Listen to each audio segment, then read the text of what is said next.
உருவாக்கப்பட்டிருக்கு. இப்படி உருவாக்கப்பட்டது தான் நீங்க சொல்ற வர்ணாசிரமம். இந்த வர்ணாசிரமத்தெல்லாம் கேஸ்ட் டிவிஷன்ங்கிறத கொண்டு வராங்க, படிநிலைன்னு கொண்டு வராங்க.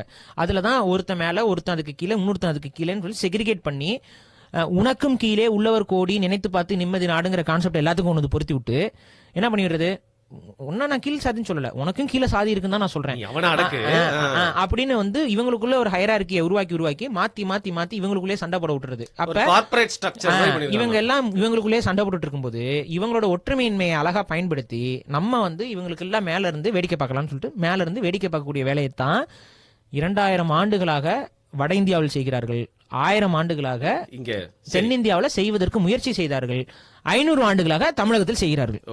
இப்ப நீங்க வந்து ஒரு 1000 ஆண்டுகளாக முயற்சி செய்யறாங்க, ஆனா 500 ஆண்டுகளா தான் நடைமுறைப்படுத்திருக்காங்க, இம்ப்ளிமெண்ட் பண்ணிருக்காங்க. விஜயநகர பேரரசுடைய காலகட்டத்துல தான் இம்ப்ளிமெண்டேஷன் நடக்குது தமிழ்நாட்டுல.